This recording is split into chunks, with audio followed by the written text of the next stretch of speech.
clear. 15 months in this administration, 8 nations have been targeted for military action by this president, 1 every 6 weeks.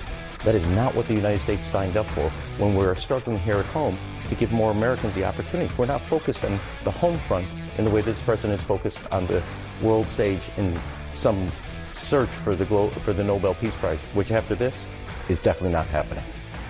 Yes, Rahm Emanuel on Morning Joke on MS-13 DNC this morning.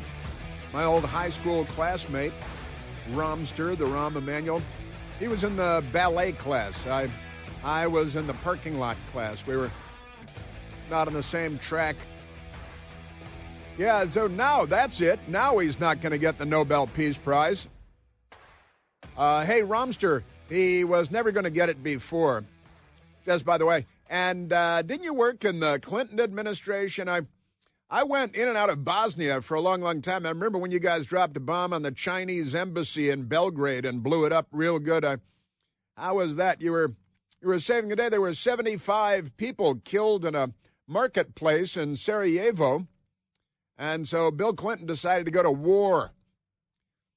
I ducked in and out of there as Sarajevo and Tuzla and Task Force Eagle and all that good stuff for quite some time and time again. Yeah, that's it. Now he's not going to get the Nobel Peace Prize. Yeah, I think you're probably right about that. He's probably not going to get the Nobel Peace Prize. And the Democrats are not going to nominate him to be their candidate for president either. Remarkable stuff. That's Morning Joke, yeah. And look at all the did he go on Morning Joke and talk about all the countries that Barack Hussein Obama attacked? I don't think that he did. I think he left that out. Listen, very good morning to you once again, and welcome back. We remain at 888-630-9625. And we had an incident on Capitol Hill yesterday. We got a little John Fetterman for you today, too. Duper duper. He's young Frankenstein. He's Peter Boyle in Young Frankenstein. But we've got that kind. We got a little D.C. Government update for you too, because they want more money for Planned Parenthood, but they want to ban foie gras, goose liver. That's a step too far for them. But let's go to some audio from yesterday's Senate hearing. There was a hearing on Capitol Hill yesterday in the United States Senate. And they were talking about the war in Iran, which is a big deal. Make no mistake about it. But here is the lefty people at Mediaite, and their headline is "Wild Moment." Wild moment. GOP senator helps toss ex-Marine protester out of hearing. He's an ex-Marine and he's a protester, and he's tossed out of hearing. Now, the thing is, this guy's posted a lot of videos of himself where he's got a shaved head, and he is apparently a former Marine and was a sergeant in the Marine Corps who served overseas. But he's posted a lot of crazy videos where he's wearing Palestinian headdress and lecturing everybody about how bad the United States is and stuff, the usual Democrat Party stuff. And here he is with a woman, maybe his wife, nobody really knows for sure, possibly his wife. And she's wearing a chador, the Islamic headdress for a woman. She's wearing a T-shirt that's a member of, it's kind of cropped out, but it looks like maybe she's a member of an Islamist group or something. And it may be his wife. It may not be his wife. But I want to go to the audio of the moment in the Senate hearing yesterday when this individual, who it turns out is a member of the Green Party. His name is Brian McGuinness, and he's described as the protester in the hearing yesterday. Very disruptive, and he's being dragged out by U.S. Capitol Police from the hearing. It looked like it was the Hart Senate Office building, I think. And Brian McGuinness, and he's a protester disrupting hearing. And the police are dragging him out, and he's fighting ferociously, and he's wearing his Marine Corps Blues uniform. And another senator, an actual senator in the hearing, Tim Sheehy from Montana, he got up and he jumped into the scrum. And Tim Sheehy, it turns out, is a Naval Academy graduate and therefore a former naval officer who also served in Afghanistan, Purple Heart, Bronze Star. And he was a Navy SEAL The senator is a former Navy SEAL, Tim Sheehy, and this individual, Brian McGinnis, is a candidate for the U.S. Senate in North Carolina under the umbrella of the Green Party. Now, the Newsweek magazine people have the story. A protester who was dragged out of a Senate office building by U.S. Capitol Police and Republican Senator Tim Sheehy after disrupting a hearing has been named as Brian C. McGinnis of North Carolina. Multiple videos showed McGinnis grabbing onto a doorway as he was hauled away from after disrupting a Senate Armed Services hearing in protests against the U.S. military campaign in Iran. And it's, it's a controversial move by President Trump. I don't think there's any doubt about that. Newsweek has contacted McGinnis for comment outside of regular working hours via email. They haven't heard anything back. McGinnis was arrested and is facing 3 counts of assaulting a police officer and 3 counts of resisting arrest. Boy, was he resisting arrest, and boy, was he assaulting police officers. And unlawful demonstration, the Capitol Police said in a statement. The incident unfolded as McGinnis disrupted a Senate hearing to voice opposition to the U.S. military campaign in Iran. Now, let's go to the audio. And she's yelling, "America does not want to send its sons and daughters to war for Israel." It's the Jews again. Here come the Jews. And here is McGinnis. He's running for the U.S. Senate as a Green Party representative. America does not want to fight this war for Israel. Let's go. Come on, let's go. Now the police are saying, he's standing back there, he's yelling. America does not want to send its sons and daughters to war for Israel. Your inability to name that shows your existence as leaders. This is wrong. Now he's fighting. Wants to fight. He's holding onto the door. He has allies in the room. Some of them making videos like this one. A reminder to all our Commandant, please stand up as a Marine and stand up for America.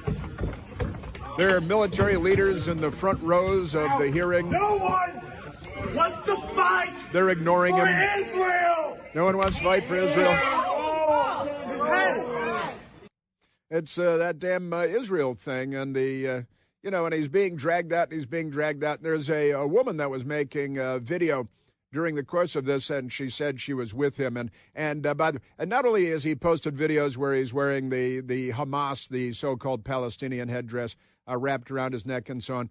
A woman who you never see in one of the primary videos may or may not be wearing a shador, but she said, "I'm with him," and that's Brian McGinnis. He's running for Senate, and then he's yelling, free Palestine and all that good stuff out in the hallway once he's dragged out there. And again, the senator who was in there, Tim Sheehy, he's in the hearing. He sees what's going on back here.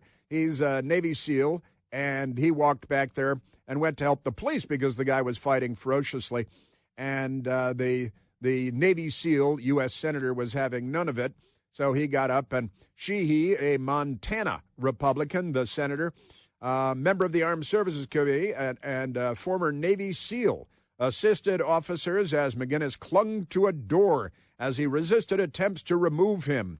After the incident, Sheehy, the senator, posted on social media saying he had intended to de-escalate the situation.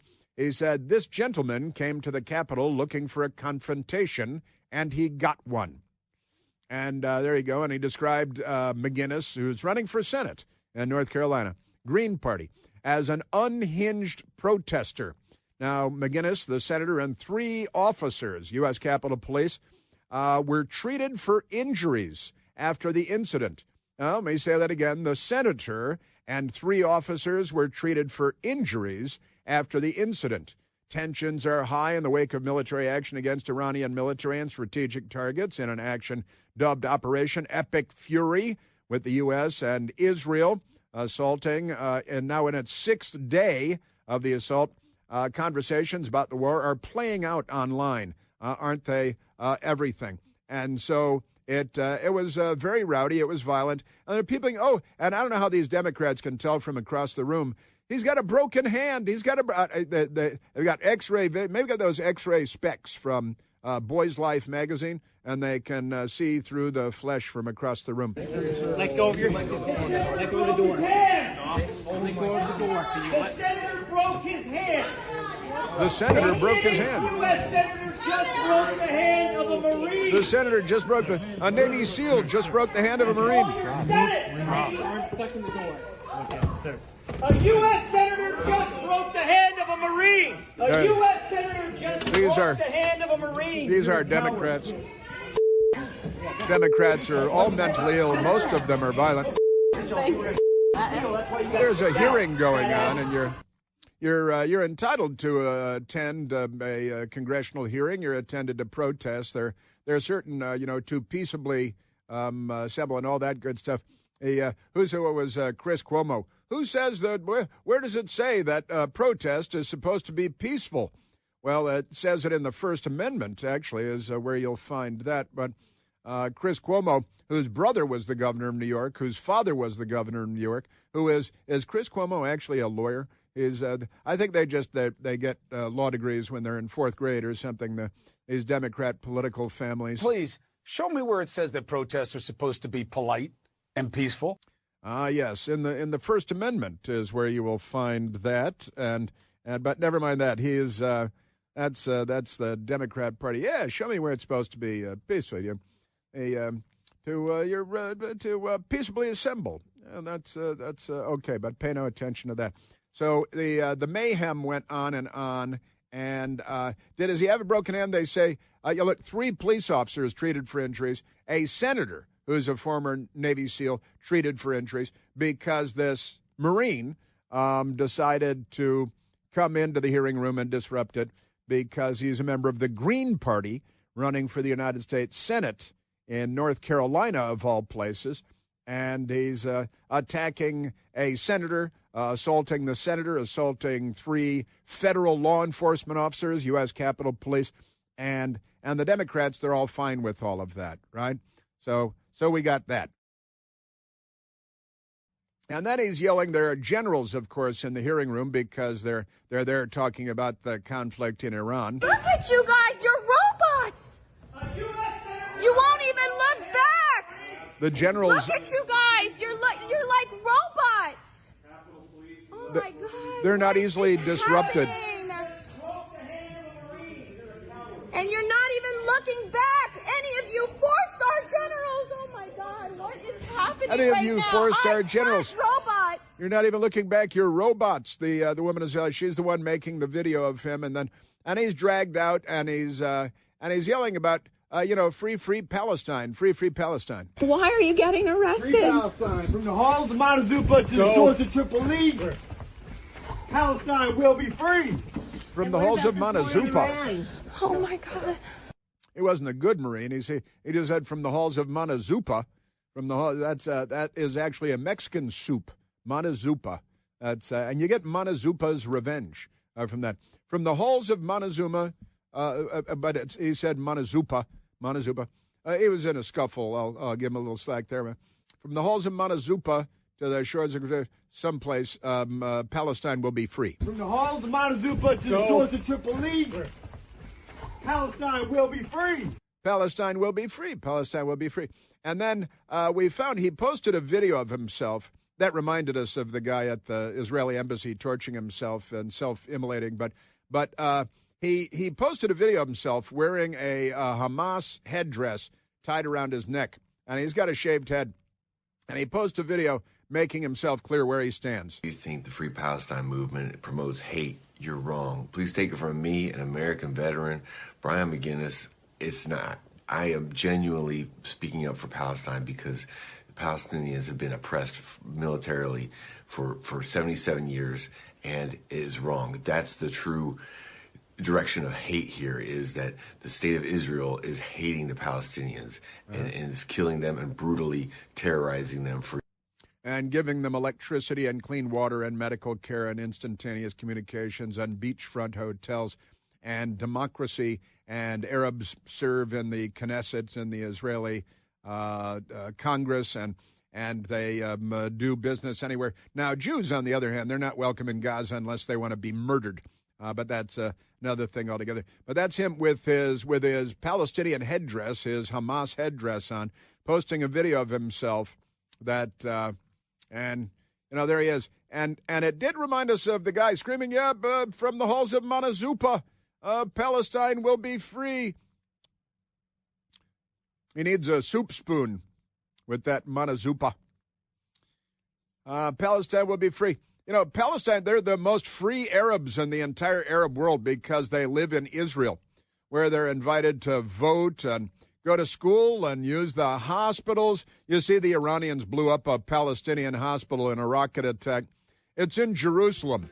They were just trying to blow up Jews, but oops, they blew up the Palestinian hospital, which is allowed by the terrible, awful, racist oppressors of Israel. It's right there in Jerusalem. Not in Gaza. They got hospitals there, too. But mostly they're used as underground tunnel systems to store weapons and hostages. My family's Palestinian. They are great people. They harbor no hate. They are very loving. And so just please don't believe the lie that the Free Palestine movement is a hateful movement.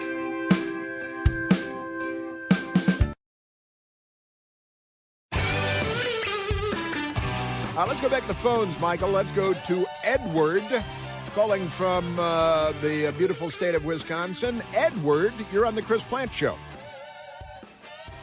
Good morning, Chris. Say, I'd like to kind of pile on Bob, your previous caller. Sure. I don't know if he's the press secretary for Candace Owens or not, but anyway, I just wonder, I listened to Steve Witkoff the other night on one of your competitors' programs. I won't mention his name unless you'd like me to, but go ahead. Basically, he laid out the negotiations of his 3 meetings with the Iranian Empire, and it was scary. They were openly, the Iranian representative, they were openly bragging because they had enough uranium to build 11 nuclear weapons. Right. 11. Right. And actually, they had quite a bit more that was almost ready to go. I wonder if Bob would care to comment on. Also, they were building 100 intercontinental missiles. Yeah. A month. Which they got a green light to do from the Obama administration under Boltneck John Kerry. Go ahead. Enrich uranium, too.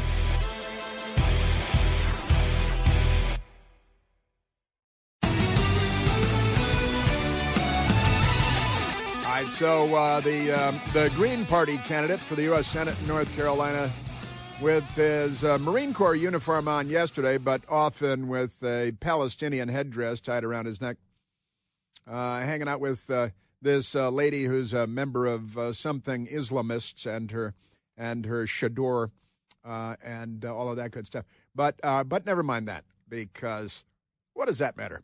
Let's go to some audio here, and then I got to change. There are so many crazy stories. You got this Democrat in Texas, of all places, running for the Senate. And this is an amazing guy. Wait till you hear the audio. Maybe you've heard some of it, but the audio of this guy is completely berserk. Right now, however, before we change the subject entirely, let's go to President Trump yesterday talking about the war with Iran. President Trump, the no-war president, but here we are. President Trump yesterday on the Iran operation. We're doing very well on the war front, to put it mildly, I would say. Somebody said, on a scale of 10, where would you rate it? I said about a 15. And we're going to continue to do well. We have the greatest military in the world by far. And give it a 15 on a scale of 1 to 10, which I think is impossible, technically. But he that means that he thinks it's going very, very well. And the United States and Israel, we have had 6 Americans killed, reportedly. They had death rain down upon them in Bahrain, which is an Arab country, a Muslim country, neighboring Iran across the Arabian Sea or the Persian Gulf, whichever you prefer. Condoleezza Rice, former national security advisor, was asked about the military action taking place against Iran after 47 years, or 1,400 years, as one of our brilliant Neil callers from New York was talking about. Context matters. Condoleezza Rice. If the goal of the administration is to render Iran incapable of using its military forces outside of its borders, of threatening our neighbors, our allies, of threatening our bases abroad, which we're seeing they are capable of doing. If it is trying to deny them a conventional umbrella for their nuclear ambitions, that is a worthy goal. That is a worthy goal. She's a very intelligent woman, not a warmonger, although she was in the W. Bush administration. And a lot of people, condemn everything associated with that. But, look, I do understand, and I know intelligent people and intelligent conservative people who are scratching their heads and even pounding the table a bit and saying, well, this is President Trump, and now we're at war with Iran, of all countries, the worst of the worst in the region when it comes to going to war. We have no ground troops as of this moment. I did hear, and one of our brilliant callers mentioned it earlier, if we're talking about the Kurdish population, which is, tribal warfare, waging war against the regime in Tehran, that could lead to prolonged ethnic, tribal, civil war in Iran, which is not something that we want. We'd like to see a sane, calm, non-belligerent regime take over in Iran that just wants to live in peace and be prosperous like a normal country living in the 21st century. And what the odds are of that happening, nobody knows at this point in time. Condoleezza Rice, we were just listening to Condoleezza Rice being interviewed on the subject, and then she raises the question that everybody has. Okay, the Ayatollah, I got to say, it surprised me that they went for the Ayatollah and killed the Ayatollah.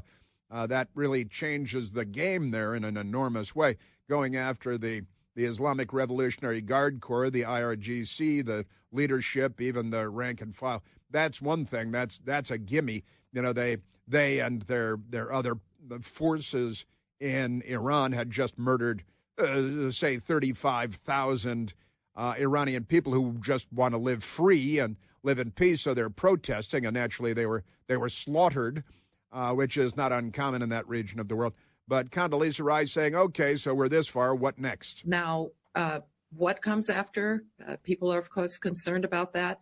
But if you can render Iran essentially incapable of military action against us and against our allies, that's worthy. You can still be concerned about what may come after. You can still be concerned about the uncertainties of warfare. But to render this awful regime incapable of using its military power, that's a worthy goal.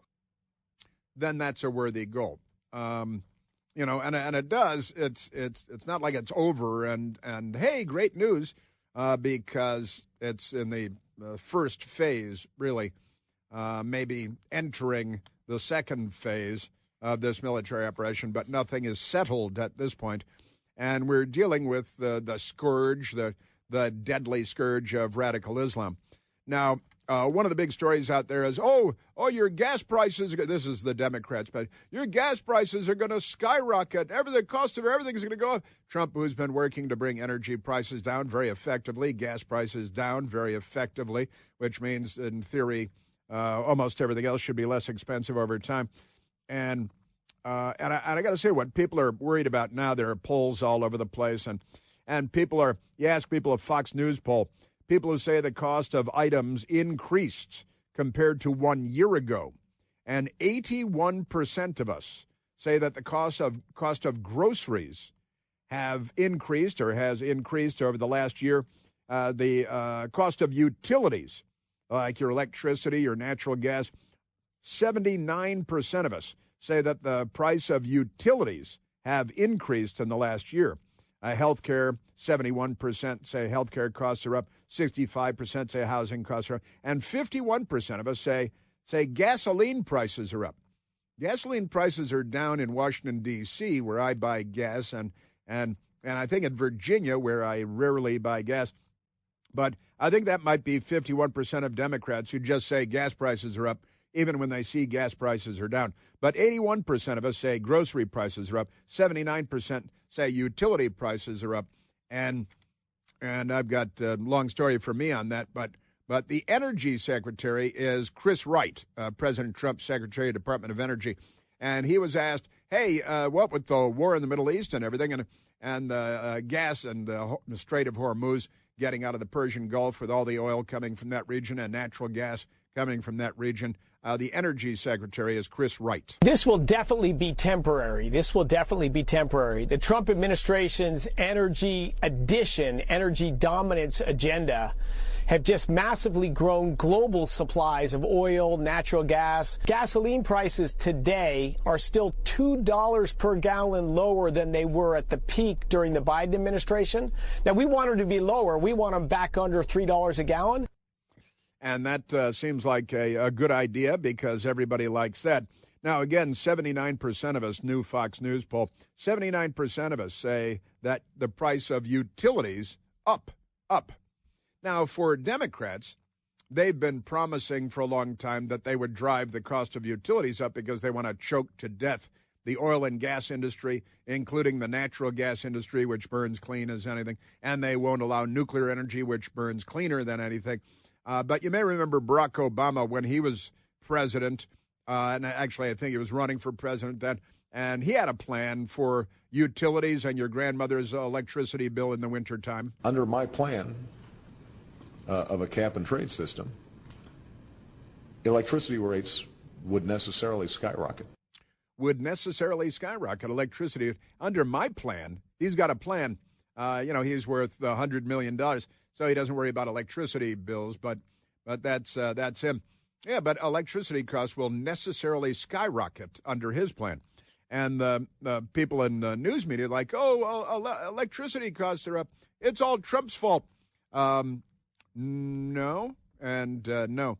But that's and now on MS-13 DNC, they've got a woman. I'm making quotation marks with my fingers because I'm not sure. Katie Turd is her name.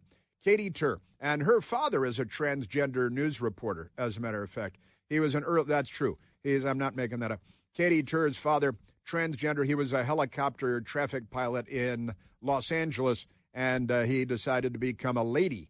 Hey, my dad is now my mom. But Katie Tur asked Senator Fetterman, Senator John Fetterman, he's a Democrat from Pennsylvania, and he, he violated the party oath. He voted against the Democrat Party line yesterday in the Senate when they were voting on the War Powers Act in an effort to stop Trump and save the Islamic Republic. The Democrats are doing everything they can in Washington to save the Ayatollahs and the rule of the Islamic Jihad, the Islamic Republic in Tehran.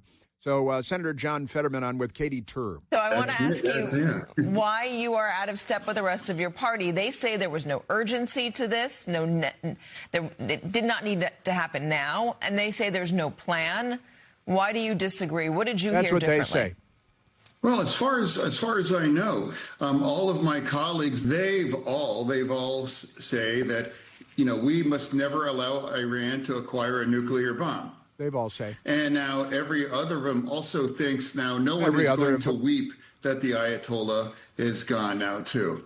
Now, those things, they all agree on that. And then when that happens, why can't you just acknowledge that that's actually a good thing? Or do they really mean that? Or do they don't care if Iran ever has a nuclear bomb? Or do they don't care? Maybe they don't care. It's his grammar was less than perfect. Fox News headline, Fetterman baffled by lack of support for Trump's Iran strikes. He's baffled by the Democrats being against it because, if you're an enemy of the United States, you have the backing of the Democratic Party in every case. But Fetterman says he's baffled by the lack of support for Trump's Iran strikes and the death of the evil leaders, and he called them evil. The Pennsylvania Democrat said he'll vote against a resolution to rein in Trump's war powers. and he in fact did vote against the Democrat Party line. And you're supposed to be in lockstep with the Democrat Party no matter what, because you know how they are. They're very Germanic in that regard. So Pennsylvania Senators Fetterman and McCormick vote against effort to rein in Trump on Iran war. U.S. Senator John Fetterman, Democrat, Pennsylvania, was the only Democrat in the Senate to vote against scaling back the war with Iran. And remarkable things. Now, I got to say, I didn't expect, I don't think, President Trump to go down this road, but here he is. Gavin Newsom is a leftist, and he's the tragic, desperately failed governor of California, failed at so many things. And he's planning on running for president of the United States. And the Democrats, they want to date him. That's a euphemism.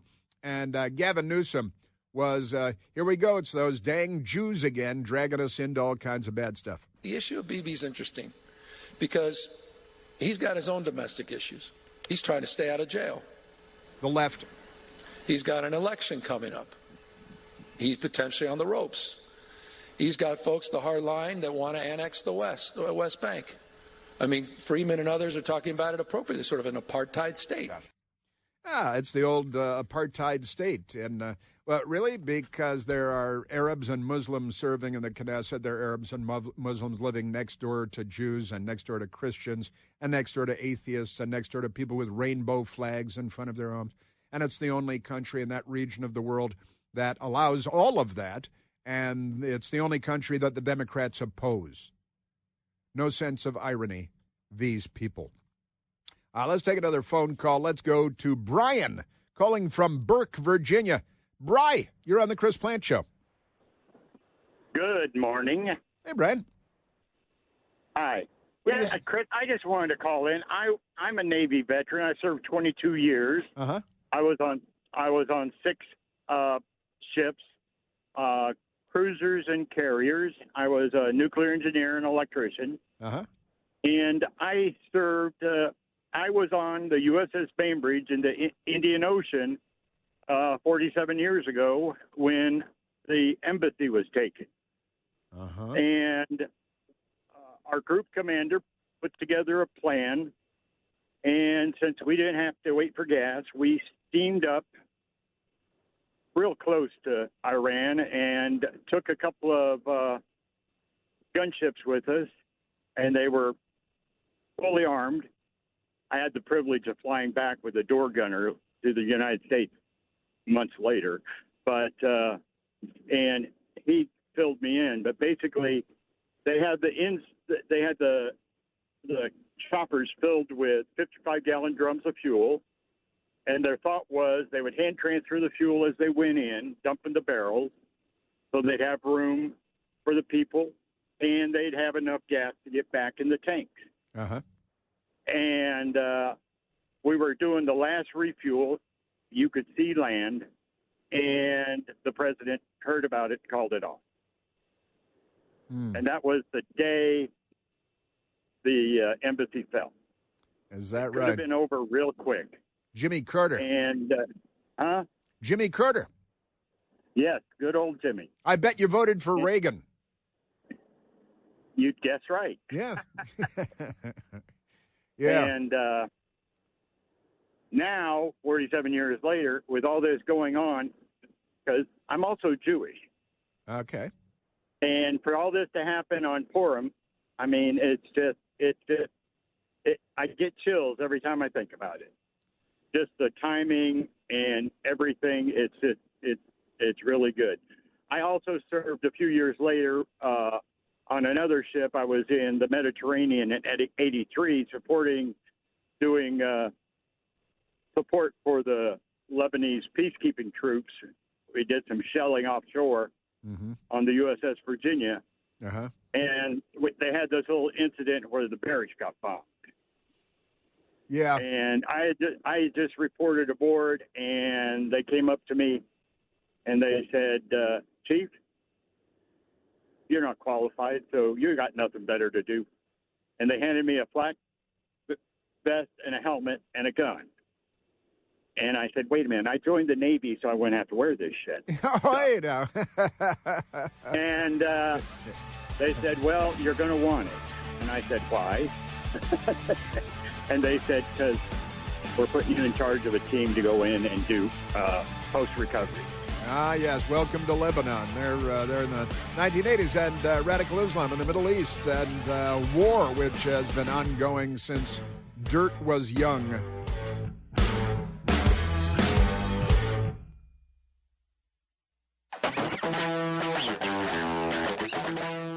Well, let's go to the telephones. I'm going to change the subject. The Democrats are running a sex offender for a convicted sex offender for public office in California. And he was holding a press conference outside an elementary school where he's not allowed. Have that coming up. And then this Talafrico guy in Texas. Wait till you hear this guy.